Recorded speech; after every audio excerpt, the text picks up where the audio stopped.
Welcome to 100 Days in Minecraft Create Mod. In this video, we're going to be ending up surviving 100 days in a hard mode world with the Create Mod that's going to allow us to automate almost everything in the game. Make sure if you enjoy this video to drop a like and subscribe, as I live streamed for over 30 hours to get this content, and now I've been editing for a week straight to get this video out, so yeah, just drop a like, please. So to get started, we are not going to talk about how I may or may not have started a world and played for 40 minutes and then realized Create Mod was actually never installed, because yeah, I'm an idiot. But let's jump into the very first couple of actual days of this world, and to get started, I did the typical breaking down a tree, crafting some tools, and then we ended up searching for a base location, which I actually found a plains area with a nether portal that was half built right next to it, which was perfect to go ahead and start off. I decided that this was the perfect base location, and I began mining some iron, copper, zinc, coal, the typical vanilla blocks to get started inside of this world with some other create odds and ends. And once that was complete, it was time to do the hardest part of the game, and that's building a house that actually looks good, especially when you have viewers watching you that are roasting you the entire time. And yeah, I'm not a builder, as you can tell. With all of the vanilla stuff out of the way, it was time to get started in the Create mod. I jumped into creating a water wheel, which allowed me to power things like the mechanical press. I also ended up creating a farm that wasn't automated just yet, but had the ability to be automated in the future, because my diet consisted of rotten flesh, which my player did not think that was too tasty, so we decided to go a different route. And once we had that food source, I just made sure that we went back into the Create mod, so we made our mechanical press get up and running. We also created a saw that allowed us to double our planks to finish off our walls. I did realize that I definitely needed to automate this in the future because it only does one log at a time, and we will definitely want to automate that in the future to save some time during this SMP. Once our walls were all finished, I ended up actually creating a mixer and a basin so that we could get a little bit more towards the creation of like andesite alloys and make it a lot more efficiently, because they're used in practically everything inside of the Create mod. And then fast forward a couple of days when I did a bunch of mining, I ended up creating an empty blaze burner, and during this trip I also found some diamonds, which allowed us to get our diamond pickaxe, of course, to move towards going to the nether, which of course is the fun part, because I entered the nether, I began searching for a nether fortress so that I could capture blaze, which of course would get us into the brass age, and I wish I was exaggerating when I say it took close to an hour and a half to find a fortress and grab a blaze. So, to say the least, I was a little bit annoyed because we were flying through this mod and then we got stuck for an hour and a half trying to find another fortress, which was a nightmare. Once I got back into the overworld, I decided to create some brass, and basically at that moment I figured that was the perfect time to end the stream, which was about 4 hours into the stream and only on day 17. So, yeah, I definitely questioned what I got myself into during that stream. Stream number 2 was dedicated to getting a workshop area set up. The idea was that I could press things, wash things, smelt things, mix things, and practically do everything to make my crafting a lot easier for the Create mod. At least that was the idea, and it actually worked pretty well towards the end of the stream. I also crafted a wrench and engineer's goggles to just kind of help us with future machines, especially the large ones towards the end. And after being bullied, and I mean bullied by chat, I decided to quickly sort all of my chests. So that was a nice thing to help my OCD. And once my OCD was back to normal, I realized that we had the materials to actually automate our farm. So I guess chat was right for once. I'm only saying that once. Only once am I saying that. As I was automating the farm, I also realized that we were constantly running out of cobblestone, so I just made a quick cobblestone generator, took nothing to really make it, and filled a double chest really fast. We even shut it off by the end of this stream because it was making so much. But once we created that, chat also started bullying me again, you jerks. And it's because I didn't have a roof to my building, actually. I totally forgot to do that, / just ignored that I didn't need a roof. So I ended up creating one of those roofs really quickly. My next step was to begin the process of creating an ore processing system, but first I needed to make mechanical crafters, and once that was up and running, I also needed to then make our crushing wheels from the mechanical crafters, and once the crushing wheels were up and running, I could now finish the ore processing system, which then allowed us to double and sometimes triple our ores from anything from diamonds to iron to quartz, all of it, which was a huge thing to go into the Create mod because it uses so many different ores. Now we have a pretty good amount of them, even if we don't mine for that long. And that brings us to our final job for the stream, which was to begin working on an enchanting area, which I just threw underneath our house. I think I said I'd move it somewhere later. I didn't. But I ended up doing that because I wanted a silk touch pickaxe, because with the silk touch pickaxe, I could use all those ores in the ore processing system, and that's where the double and tripling of ores happen. So once we got that silk touch pickaxe up and running, decided to end the stream here, which left us on roughly day 35.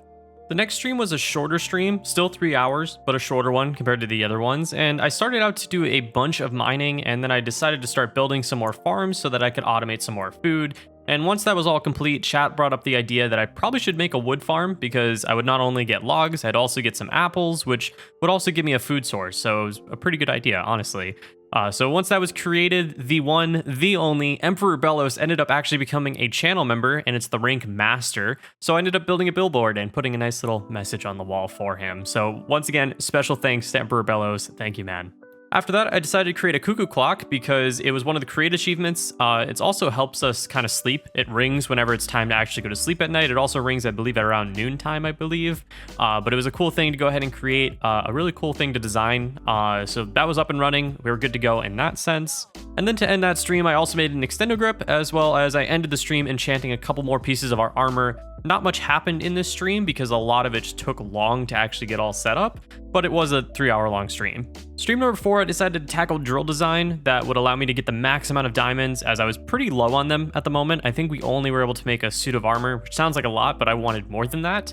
And the drill took about an hour to make. However, as you can see, once it was up and running, we were getting tons of ores, especially combining that with our ore processing system. We just had tons, just absolutely tons. Also, Emperor Belos turned into Grandmaster and SvenskFan turned into Masters, so that actually broke me on stream. You even broke me now. I literally had absolutely no idea what to say, and all I can say is just thank you. You guys are the reason I've been able to pull this off, and thank you.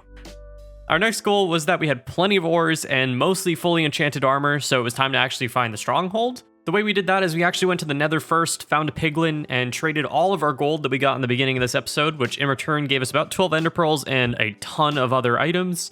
And once we had all of the ender pearls, it was our fun time to do round 2 of trying to find a nether fortress again, because Rocket did not write down the coords of the first one. Yay. So we could go ahead and get some blaze powder. After we found the fortress again, we actually found the blaze spawner, and then from the blaze spawner, we just farmed it really quick, got a bunch of blaze rods, and came back to the overworld, crafted our eyes of ender, and we were good to go. We went on an adventure that really did not take long. We even rode a horse for half a second, and we found a stronghold, looted the entire thing. It took a pretty good amount of time. The stronghold was massive, and then we ended the stream ready to go ahead and jump into the ender dragon fight. At the start of stream number 5, I decided to quickly run back to my base and grab the items needed to fight the dragon.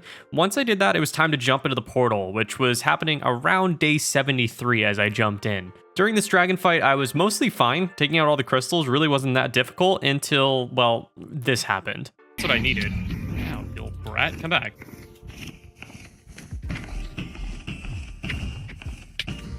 I'm dead. Oh, I'm so dead. All right, let's try that again. I got yeeted into the air. So yeah, I was yeeted into Narnia, and I definitely died on that one. The MLG water bucket did not save me, but luckily I didn't fall off the side of the map, so I was actually fine, went back in, grabbed my items, and I officially slayed the dragon. After that, I went through the little portal, if that's what that's called. I don't remember, I'll be honest. And I went to search for end cities, which during our exploration of the end, we found a ton of end cities. And by the end, we even found one with an elytra, which once completed, we had shulker boxes, dragon heads, elytras, and some other odds and ends. We were pretty looted as far as the end. Mostly the rest of the stream, I was just working on a bunch of achievements for create mods, such as the stressometer, the speedometer, and such. I also started to make a honeyed apple farm for an achievement, and another food source, of course. And to top this stream off, Fenrar36 became a master, so I added his sign to the wall as well. So thank you, Fenrar, as well as the 3 of you guys. You guys are all legends, and just thank you for the support. My next step was to construct a windmill, which didn't look fantastic, but I was more going for the achievement instead of the look. And, well, it made power at the end of the day. And that basically wraps up the end of that live stream, where I decided that for my very last live stream, I would try to complete all of the Create Mod achievements, which would be quite the challenge, to say the least.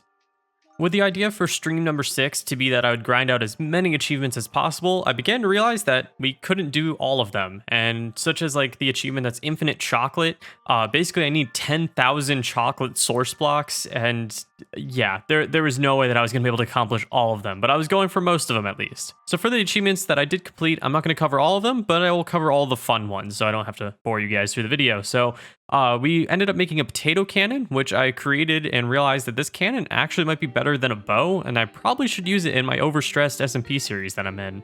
I also created a furnace engine and flywheel for that achievement, something else again, probably should use more often because of how much power it can make. And after that, I took on the challenge of creating chromatic compounds and then turned them into refined radiance for that achievement as well. And after we did a ton of other achievements, I decided to start planning for our last day because we only had a couple days left in this series.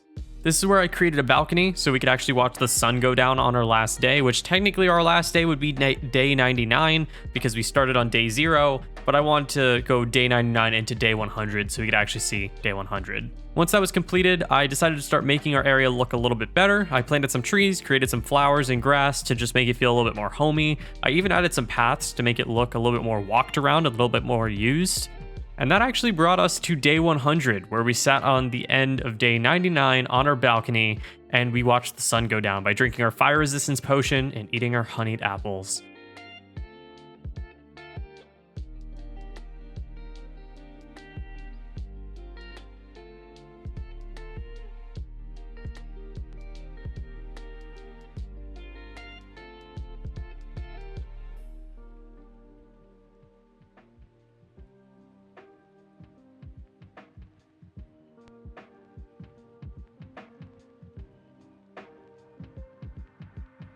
I just want to say thank you so much for watching this video. It took a long time, and I mean a long time, to make this video. So if you enjoyed, feel free to drop a like, feel free to subscribe. I've also attached a world download, so if you want to go explore the world and go check out some things, maybe see if there's another fortress closer than the one that I went to, go check that out. You can go ahead and download it in the description. But that is all. Thank you so much for watching, and I'll see you guys all in the next one.